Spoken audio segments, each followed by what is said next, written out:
Imagine करो कि आपको बोला जाए कि आपको ब्रेस्ट में गांठ हो गया, लेकिन आप क्लिनिक आकर ओपीडी बेसिस पे एक छोटी सी सुई से उसका इलाज करा सकते हो। कोई स्कार नहीं आएगा, एक रेती के दाने से भी एक छोटा सा पिगमेंटेशन दिखेगा। ऐसा लगता है ये एनिमेशन वाली बात कर रही है, असली में थोड़ी हो सकता है, लेकिन यही है वैक्यूम असिस्टेड एक्सिजन जो आज हम डॉक्टर्स करते हैं। मैं हूं डॉक्टर गौरव गंगवानी, एक board equivalent certified interventional radiologist, और आज मैं आपको दिखाने वाला हूं एक प्रोसीजर जो ब्रेस्ट की गांठों के इलाज को रेवोल्यूशनाइज कर रहा है। कोई जनरल एनेस्थीसिया नहीं, हॉस्पिटल में स्टे की जरूरत नहीं। आपको लगेगा कि ट्रेडिशनल सर्जरी क्यों ही करते थे जब ऐसे निकाल सकते हैं गांठ को। अगर आपको फाइब्रोएडिनोमा है या डायग्नोज हुआ है तो हो सकता है आप बहुत मिक्स इमोशन से गुजर रहे होंगे। पहले मैं आपको रीअश्योर करता हूँ कि फाइब्रोएडिनोमा बिनाइन ब्रेस्ट लंप है, यानी कि कैंसरस नहीं है।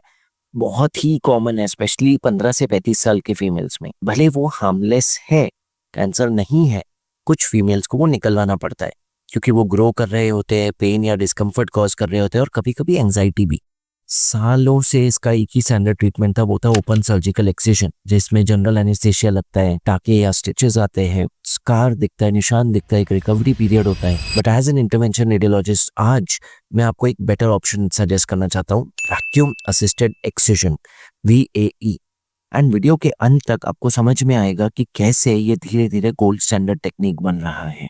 ट्रीटमेंट के पहले बेसिक से शुरू करते हैं कि फाइब्रोएडिनोमा होता क्या है। फाइब्रोएडिनोमा एक सॉलिड रबरी मास या गांठ है जो आप ही के ब्रेस्ट के फाइब्रस और ग्लैंडुलर टिश्यू यानी कि डक्ट टिश्यू से बना हुआ है। बहुत ही स्मूथ महसूस होता है, एक बॉल जैसा।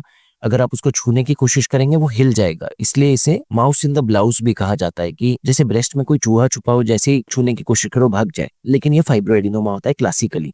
इनका एग्जामिनेशन कैसे करते हैं या कैसे डायग्नोस करते हैं? पहले फिजिकल एग्जामिनेशन किया जाता है, फिर एक सोनोग्राफी कराई जाती है, और कुछ केसेस में FNAC या बायोप्सी नीडल जांच कराई जाती है। और एक बार कंफर्म हो जाए फाइब्रोएडिनोमा में, फिर ट्रीटमेंट डिस्कस किया जाता है। अगर वो छोटा है, बहुत बढ़ नहीं रहा है, पेन नहीं कॉज कर रहा है, तो उस पर नजर रखी जा सकती है सोनोग्राफी के द्वारा। लेकिन उसे निकालना पड़ सकता है अगर वो ये फॉलोइंग प्रॉब्लम्स कॉज कर रहा है।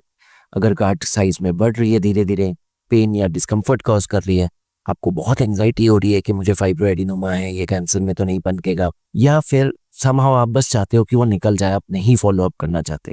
और ऐसे में ही ये गेम चेंजर ऑप्शन है वैक्यूम असिस्टेड एक्सिजन।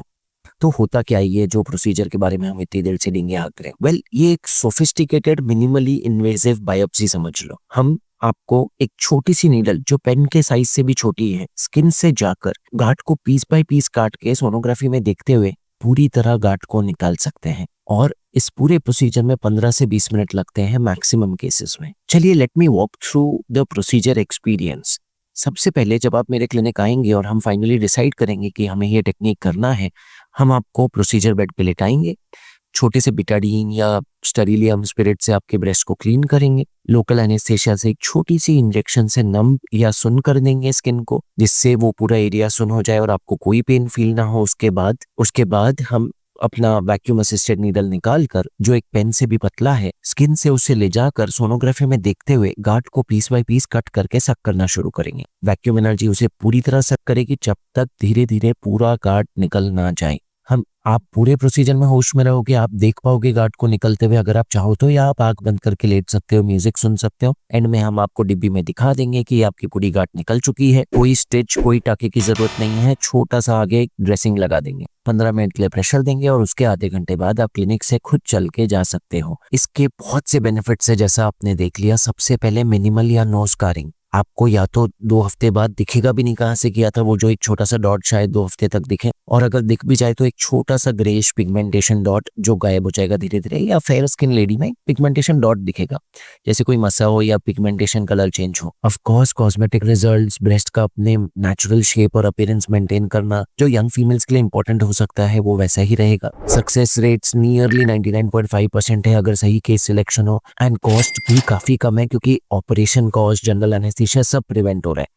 तो हालांकि नीडल खुद 32,000 की आती है और ऑपरेशन कॉस्ट 50 से 80,000 तक पहुंच जाता है ओपीडी बेसिस पे भी, पर ओटी में भी आप एडमिट होके कराओगे तो उतना पहुंच ही जाएगा ना। बेस्ट कैंडिडेट कौन है इसका? ये बेस्ट किया जाता है अगर गांठ 3 से 4 सेंटीमीटर के अंदर साइज की है, सोनोग्राफी पे गांठ पूरी तरह दिखाई दे रही है, हमें पता है कि गांठ नॉन कैंसरस से फाइब्रोएडिनोमा है, और हर उस पेशेंट के लिए जो सर्जरी अवॉइड करना चाहते हैं, ये बहुत अच्छा टेक्निक है।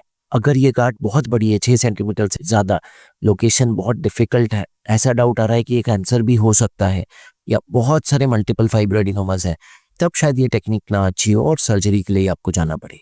ऑपरेशन के बाद या ये टेक्निक के बाद क्या एक्सपेक्ट करें? वेल, बहुत स्ट्रेट फॉरवर्ड इंस्ट्रक्शंस हैं। आप घर जाना है, आप सपोर्टिव ब्रा पहन सकते हो, 24 घंटे के लिए वो ड्रेसिंग लगी रहेगी प्रेशर के लिए, उसके बाद आप निकाल सकते हो। थोड़ा बहुत कलर चेंज, ब्रूजिंग, थोड़ा सा डिस्कम्फर्ट या पेन नॉर्मल है, over the counter pain medications आपको दे देंगे।